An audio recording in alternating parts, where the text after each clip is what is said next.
ला बैउन कह के अल्लाह ताला ये अकीदा, ये सोच दे रहा है कि दुनिया के माल दौलत का हिसाब किताब दुनिया में ये आखिरत में काम नहीं आएगा। गोया कि अगर दुनिया में मैंने किसी को 10 करोड़ रुपए दिया था तो मैं आखिरत में 10 करोड़ के बदले उसकी कोई नेकियां नहीं ले सकता। दुनिया का लेन देन आखिरत का लेन देन नहीं है। ला बैउन फी, उस वक्त खरीदो फरोख्त कुछ काम ना आएगी। यानी कोई शख्स कहे कि आखिरत में कि भाई मैंने तुमको तो दुनिया में इतनी मर्तबा तुम्हारी मदद की, इतनी मर्तबा मैंने तुम्हें लोन दिया, इतनी मर्तबा मैंने तुम्हें पैसे दिए, आज कुछ तो मदद करो। हर वक्त मैं तुम्हारी खैर ख्वाही किया करता था दुनिया में, आज तुम मेरी खैर ख्वाही करो। तो इस किस्म का कोई खरीदो फरोख्त ना होगा। बदले का बदला, बैउन कहते ही बदले को, लेना और देना, तो इस किस्म का लेन देन नहीं होगा। मसला नंबर 21, फीही, ला बैउन फीही जो लफ्ज है ना, फीही ये बतला रहा है कि इस दिन कोई खरीदो फरोख्त नहीं, यानी इसके बाद भी कोई सेटिंग नहीं हो सकती और नहीं इससे पहले कोई सेटिंग हो सकती है। लफ्ज फीही, उस दिन कहकर उस दिन की खासियत को अल्लाह ने बतलाया कि वो जो दिन है खुसूसी आखिरत का दिन, वो दिन ऐसा है कि उस दिन तो कोई खरीदो फरोख्त नहीं होगी, नहीं उसके बाद कभी खरीदो फरोख्त हो सकती है। लफ्ज फीही मुक़य्यद कर रहा है माने मफ़हूम को आखिरत के खास दिन के लिए, मुक़य्यद हो गया ना। जैसे 12 तारीख को, अगर 12 तारीख को अगर कह रहे हैं तो 12 तारीख को ही वो फंक्शन होगा, 12 तारीख को ही वो जलसा होगा, वक्त होगा, ना 12 के बाद हो सकता है ना 12 से पहले हो सकता है। तो फी ही कहकर अल्लाह ताला ने खास दिन को मुकर्रर किया, उससे मतलब ये हुआ कि सिर्फ उसी दिन जो कुछ होगा हिसाब किताब, उसके बाद भी ना कोई सेटिंग हो सकती है लेन देन की और नहीं उससे पहले कोई सेटिंग हो सकती है। मतलब दुनिया में अगर कोई शख्स ये सेटिंग कर ले किसी के साथ, जैसा कि पीरो मुर्शद वगैरह और उनके मुरीदों के दरमियान ऐसी सेटिंग्स हुआ करती है, होती रहती है कि मुरीद कहता है कि पीर साहब मैं आपके साथ फला अमल करूंगा, आपके लिए फला काम करूंगा, आप आखिरत में मेरे साथ ये और मामला करना। ये सेटिंग दुनिया में हो रही है। अल्लाह कह रहा फी ही, उस दिन मतलब सिर्फ उसी दिन, न उसके बाद कोई सेटिंग होगी ना उससे पहले कोई सेटिंग हो सकती है, जो कुछ होगा उस दिन होगा। ला बैउन फी। उसके बाद वला खुल्ला, खलील से बना हुआ लफ्ज है। ये हमें क्या अक़ीदा देता है, क्या सोच देता है।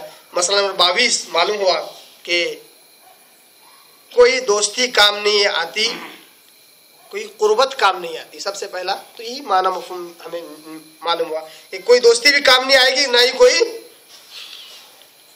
कुर्बत काम आएगी, कोई नजदीकी काम आने वाली है। मसला नंबर 23 मालूम हुआ कि जो खलील जो लफ्ज़ है जो यहाँ पर इस्तेमाल हुआ है, ये रफ़ीक, सहाबी, दोस्त वगैरह सबसे ज़्यादा कुर्बत का माना देता है। इन सबसे हिद के लफ्ज़ है, सबसे अलग लफ्ज़ है। खलील लफ्ज़ जो है दोस्ती, रफ़ीक, सहाबी, इन सबसे ज़्यादा कुर्बत वाला माना देता है लफ्ज़ खलील।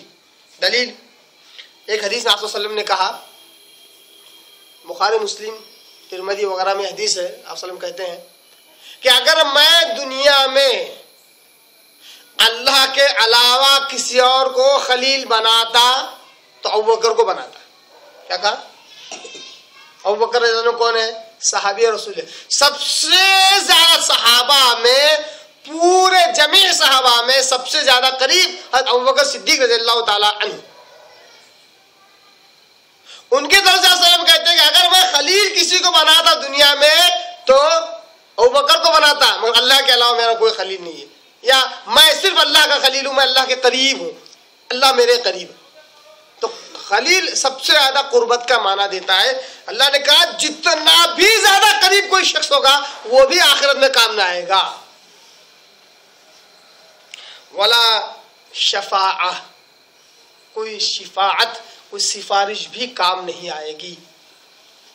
इसके ताल्लुक से तो अल्लाह तबारक ताला ने इसके बाद ही पूरे आयतुल कुर्सी उतार दी। सिफारिश और शिफात के ताल्लुक से अल्लाह तबारक ताला ने पूरे आयतुल कुर्सी उतार दी। फिर भी शिफात का जो माना और मफहूम है वो क्या है उसको हम जानते हैं। यहूद व नसारा और कुफार और मुशरिकीन अपने पेशवाओं यानी नबियों, वलियों, बुजुर्गों, पीरों, मुर्शिदों वगैरह के बारे में अकीदा रखते थे कि अल्लाह पर इनका इतना असर है कि वो अपनी शख्सियत के दबाव से अपने पैरोकारों के बारे में जो बात चाहेंगे मनवा सकते हैं अल्लाह से। इसी को वो सिफारिश या शिफात कहते थे। इसको अपने बरगजीदा लोगों के ताल्लुक से, अपने पेशवाओं के ताल्लुक से, सरदारों के ताल्लुक से, अपने बड़ों के ताल्लुक से, जिसमें अंबिया, औलिया, बुजुर्गान दीन, पीरों, मुर्शिदों के ताल्लुक से ये अकीदा रखते थे कि ये इनका अल्लाह के पास इतना असर और रसूख है कि अपने शख्सियत के दबाव से वो अल्लाह को जो चाहे मनवा सकते हैं अपने मुरीदों के ताल्लुक से। इसको वो सिफारिश और शिफात कहते थे। किसका अकीदा है ये उर्दू के जुमले मेरे हैं, मफहूम कुरान मजीद का है। बेशुमार जगह पर अल्लाह तबारक तआला ने सिफारिश और शिफात का मफहूम यहूदी, ईसाई, अहले किताब, मुशरिकीन और कुफ्फार का अकीदा अल्लाह तबारक तआला ने इसी अंदाज में बयान किया। दलील के तौर पर आप उठाइए सूरे ज़ुमर सूरा नंबर 39 की बिल्कुल इब्तिदाई आयत नंबर 1, 2, 3 के अंदर कहते हैं कि मा नअबुदुहुम इल्ला लियुक़र्रिबूना इलल्लाहि ज़ुल्फ़ा। पूछा जाता है कि तुम अल्लाह को छोड़कर दूसरों की बात क्यों करते हो? अल्लाह को छोड़कर दूसरों की बात क्यों करते हो?